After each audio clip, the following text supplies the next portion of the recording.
Bom dia, irmãos. Acredito que eu esteja tremendo aqui por causa do frio mesmo.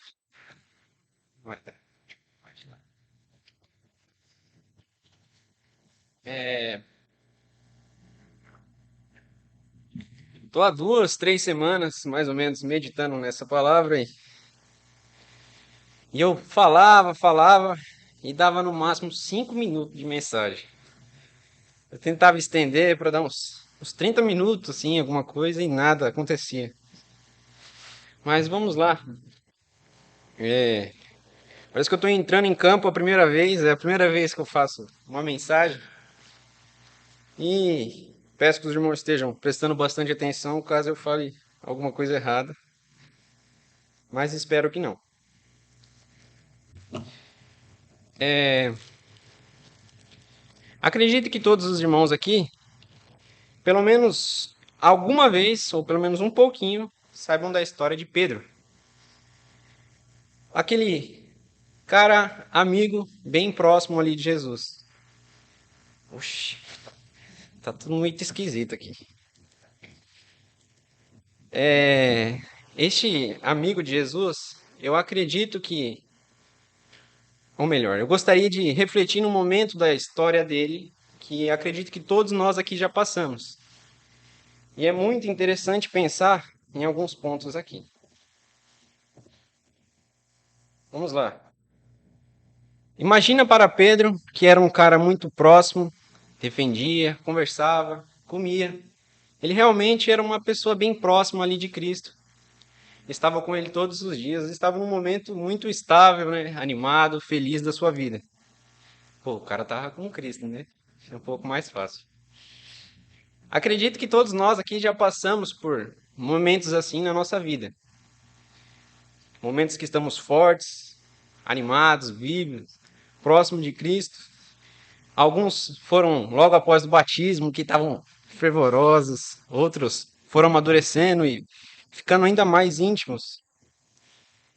Mas tem um acontecimento na vida de Pedro que acaba abalando a sua vida e deixa ele de uma forma qual eu acredito que nem mesmo ele esperava. Gostaria que os irmãos abrissem comigo em Mateus 27, do versículo 37 ao 40. Mateus 27, do 37 ao 40. Diz assim: Por cima da sua cabeça puseram escrita a sua acusação. Este é Jesus, o Rei dos Judeus. E foram crucificados com ele 2 ladrões, um à sua direita, outro à sua esquerda. Os que iam passando blasfemavam dele, meneando a cabeça e dizendo: Ó tu, que destróis os santuários em 3 dias, o reedificas, salva-te a ti mesmo, se és filho de Deus, e desce da cruz. Se para nós existimos momentos da vida que nos abala, nos desestrutura, essa palavra é difícil. Imagina para Pedro que vivia ali com Jesus e aquela pessoa com quem ele passou alguns anos da sua vida aprendendo, meditando, sendo um amigo dele, essa pessoa morre. E é muito interessante pensar que quando isso acontece, ele fica muito abalado, ele acaba perdendo o seu chão, mas também, né? Ele acreditava que este homem era o rei dos judeus. Era a pessoa com quem eles tanto esperavam. Então não é à toa o seu momento, né? Mas continuando, assim como eu comecei, acredito que no mesmo modo que a gente fica muito animado de uma forma na nossa vida, também acontece alguns momentos a qual a gente desanima. E assim como Pedro, a gente acaba voltando aos nossos antigos hábitos, voltando a pensar de quando a gente não tinha Cristo. Isso é corriqueiro. Eu gostaria que vocês abrissem comigo agora em João 21, versículo 3. João, Evangelho de João 21, versículo 3. Disse-lhes Simão Pedro: Vou pescar. Disseram-lhe os outros: Também nós vamos contigo. Saíram e entraram no barco, e naquela noite nada apanharam. Como eu estava dizendo, Pedro, quando se encontra nesse momento de desamparo ali, né, que ele está sem o seu chão, ele acaba voltando a fazer o que ele sabia antes de uma vida de Cristo. E isso acaba cegando muito a gente, acaba cegando ele, né, nesse ponto, e assim como a gente. Só que é exatamente esse ponto a qual eu gostaria de chegar nessa mensagem. Quando nós voltamos a nossos antigos hábitos, e assim como eu disse, é impressionante a forma que algumas coisas começam a acontecer e a gente não começa a notar mais Cristo próximo da gente. E muitas das vezes é porque a gente se culpa. A gente fica pensando em como que eu me afastei dessa pessoa, o que que aconteceu. E como Cristo havia acabado de morrer, esse ali era o assunto da semana, né, onde todos comentaram que o rei dos judeus havia morrido. E Pedro volta a pescar com alguns apóstolos. Vamos supor aqui qual que era o pensamento de Pedro naquela noite inteira, né? Pescando, meditando. Acredito que neste momento ele estava refletindo alguns momentos vividos com Cristo, algumas falas, momentos a quais ele se lembrava e se angustiava cada vez mais. Abram comigo em João 13 do 36 ao 38. João 13, do 36 ao 38. Perguntou-lhe Simão Pedro: Senhor, para onde vais? Respondeu Jesus: Para onde vou, não me podes seguir agora. Mais tarde, porém, me seguirás. Replicou Pedro: Senhor, por que não posso seguir-te agora? Por ti darei minha vida. Respondeu Jesus: Dará a vida por mim? Em verdade te digo que jamais cantará o galo antes que me negue 3 vezes. Imagina como estava Pedro, esse amigão de Jesus, como ele estava se sentindo sabendo desta fala dele. Por ti darei a minha própria vida. E vamos ler mais um versículo aqui em Mateus 26. Mateus 26, versículo 33. Mateus 26, 33. Disse-lhe Pedro: Ainda que venhas a ser um tropeço para todos, nunca serás para mim.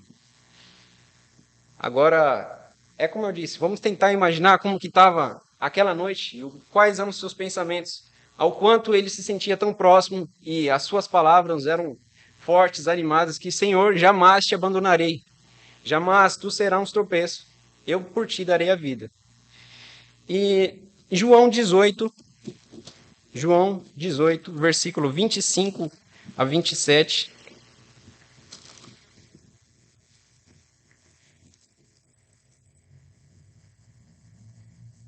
Lá estava Simão Pedro, aquietando-se. Perguntaram-lhe, pois, és tu, porventura, um dos discípulos dele? E ele negou e disse, não sou.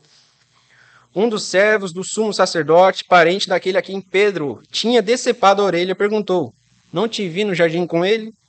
De novo Pedro negou e no mesmo instante cantou o galo. Então imagina o quão esse homem estava angustiado. Aquele cara com quem ele jurava que daria vida. Imagina como foi essa noite, né? Uma noite a qual ele acaba voltando e nem consegue ver mais Cristo próximo dele. Ele devia meditar muito nisso, em tudo o que acontecia. Essa semana eu estava estudando com o irmão e é até interessante assim notar o tanto de vezes que Pedro e Cristo se encontram num barco. Para situar mais ou menos, era Jesus andando sobre as águas, era João 6, a gente estava estudando. E ele fala que Pedro, Senhor, se és tu, deixa eu ir até contigo, né? Eles acreditavam que era um fantasma. E ele fala, venha, segue-me, pode vir. É só para contextualizar mesmo. Mas abram comigo em João 21 ainda. João 21, do capítulo 6, versículo 4 ao 6. João 21, 4 ao 6. Mas, ao clarear da madrugada, estava Jesus na praia, todavia os discípulos não reconheceram que era ele.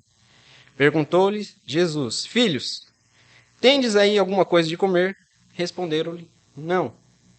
E sem continuar a história, vamos direto para Lucas 5. Lucas 5 também, do 4 ao 6.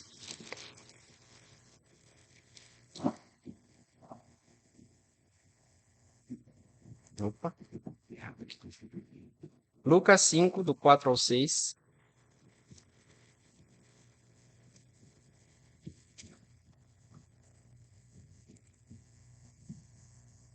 Quando acabou de falar, disse a Simão: Faze-te ao lago e lança as vossas redes para pescar. Respondeu-lhe Simão Pedro: Havendo trabalhado a noite toda, nada apanhamos, mas sobre a tua palavra lançarei a rede. Assim como ler dois versículos já nos faz remeter do momento ao qual Cristo aparece para ele a primeira vez, é muito interessante pensar que ele não havia notado novamente. Só que um estranho aparece e fala, joga a rede, e ele joga sem esperança de novo. Se para a gente já faz lembrar do momento de Cristo, imagina para Pedro que havia pensado nisso a noite toda. No versículo 7 de João 21, onde nós estávamos, diz: Aquele discípulo a quem Jesus amava disse a Pedro: É o Senhor. Simão Pedro, ouvindo que era o Senhor, cingiu-se com suas vestes, porque se havia despido, e lançou-se ao mar. Aconteceu tudo aquilo, Pedro havia negado Cristo, ele morre, ele fica desanimado, desamparado, e olha quem aparece na frente dele. É o Senhor, mais uma vez. Temos que encará-lo face a face. Mas vamos seguir a história aqui, vou dar um pulo, vamos direto para o versículo 15 de João 21. Depois de terem comido, perguntou Jesus a Simão Pedro: Simão, filho de João, me ama mais do que esses outros? E respondeu: Sim, Senhor, tu sabes que te amo. Ele lhe disse: Apacenta os meus cordeiros. Tornou a perguntar-lhe pela segunda vez: Simão, filho de João, tu me amas? Ele respondeu: Sim, Senhor, tu sabes que te amo. Disse-lhe Jesus: Pastoreia as minhas ovelhas. Pela terceira vez, Jesus lhe perguntou: Simão, filho de João, tu me amas? Pedro entristeceu-se porque ele tinha lhe dito pela terceira vez: Tu me amas? E respondeu: Senhor, tu sabes todas as coisas e tu sabes que te amo. Jesus lhe disse: Apacenta as minhas ovelhas. Talvez Cristo tenha perguntado para ele 3 vezes, né? Para que seja até uma cura, né? Tanto de vezes que Pedro negou ele. É interessante notar que Pedro nega e também confessa que ama a Jesus 3 vezes. Talvez Jesus faça isso só para ele entender o para que ele tinha sido chamado, para trabalhar. E é muito interessante pensar que o amor reafirmado por Cristo, Cristo é tão bondoso que nos oferece mais uma oportunidade e, como nosso Senhor e Salvador, nos oferece o perdão.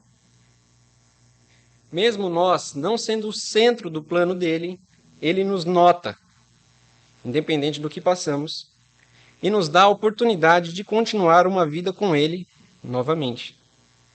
É interessante que o fato de passarmos alguns momentos em qual não conseguimos enxergar Cristo em nossa vida, ele sempre aparece mais uma vez, nos dando a oportunidade, perguntando: Tu me amas?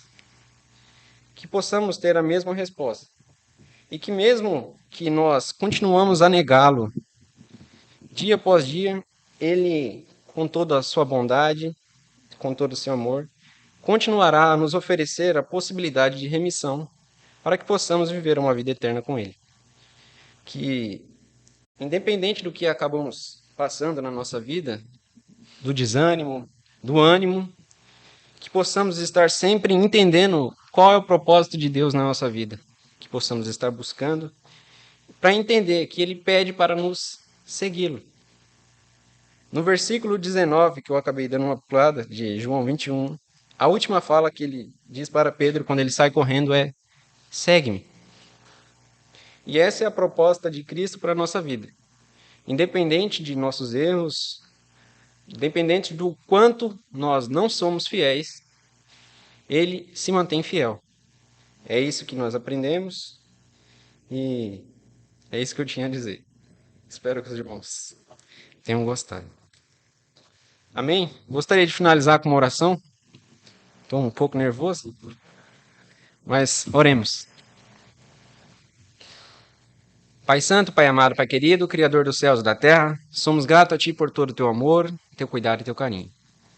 Somos gratos ao Pai por sempre estar conosco, independente do que façamos, independente, ó Pai, do que passamos. Que o Senhor, Pai amado, com toda a sua bondade, possa estar sempre conosco, independente do quão longe imaginamos que o Senhor está. Que possamos, ó Pai, estar buscando fazer tua santa vontade e entendendo o que o Senhor deseja para a nossa vida. Somos gratos a Ti, Pai, por mais um dia, por estarmos aqui reunidos em igreja, em comunhão.